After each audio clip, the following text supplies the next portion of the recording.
তোর বোন মাশাআল্লাহ অনেক সুন্দর, একদম পরীর মতো দেখতে। যে ছেলেটা তোর বোনকে বিয়ে করবে ভাগ্যবান পুরুষ। যদি সুযোগ থাকতো তাহলে আমি একবার চান্স নিতাম। কি যে কস না, দোয়া কর সব যাতে ঠিকঠাক হয়ে যায়। কথা ছিল মোটরসাইকেল দিবেন, বিয়ের আগেই আমি মোটরসাইকেল চাই। মোটরসাইকেল দিবেন, তাহলে এই বিয়ে হইব না। কিসের মোটরসাইকেল? কথা ছিল বিয়াতে পাত্রের একটা মোটরসাইকেল দেওয়া লাগবে। এখন সমিতির লোকটা অসুস্থ হয়ে পড়ছে, তো এই সপ্তাহে টাকা উঠাতে পারিনি। তার মানে তোরা যৌতুক দিচ্ছিস? কি করুম ক, ভালো পাত্র তো পাওয়া যায় না। এইরকম ফকিন্নি ঘরে আর ছেলে বিয়ে দিমু না। ফকিন্নি তো আপনি। এই যুগে নিজের ছেলেকে বিয়ে করানোর জন্য ভিক্ষুকের মতো ভিক্ষা চাইছেন? আমি ভিক্ষুক? হ্যাঁ, আপনি ভিক্ষুক। আপনার কি লজ্জা করে না? আপনি যে যৌতুক চাইছেন, একটা মানুষ আদরের এটাকে আপনাদের হাতে তুলে দিচ্ছে, আপনারা কিনা টাকা চাইছেন? আদনান চুপ কর। ভাইজান কিছু মনে করেন না, তো ছোট মানুষ কথা বলে ফেলছে। আঙ্কেল চুপ করেন। এরকম ফ্যামিলিতে আপনার মেয়েকে যদি বিয়ে দেন, ভবিষ্যৎটা শুধু শুধু নষ্ট হবে। এত বড় অপমান পরেও কি আপনার মনে হয় এই মেয়েরে আমি ছেলের বউ বানাবো? এই চল, এই ছোট লোকদের বাসায় আন না।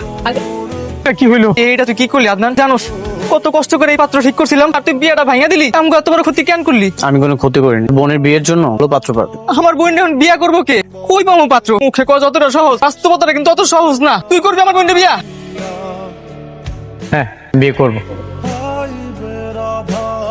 মাথা ঘুরাচ্ছে, বই পাচ্ছে নাকি?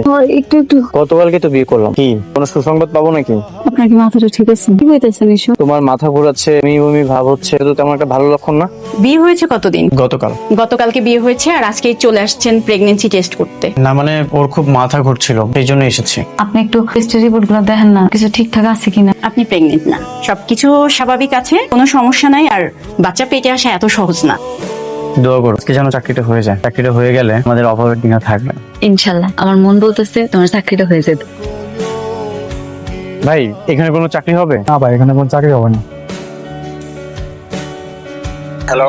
রোকন, হ্যাঁ বল। আমাকে একটা চাকরির ব্যবস্থা করে দিতে পারবি? আমার জানাশোনা আপাতত নাই। তার মানে তুই কোনো ব্যবস্থা করতে পারবি না? না।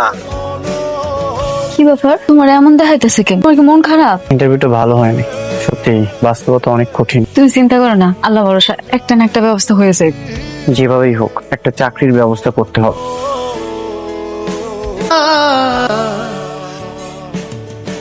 থাক, আর লুকাই দেবো না, দেখছি আমি। পালাবো কেন? তোর এই অবস্থা আদনান, এইসব কাজ করতেছ?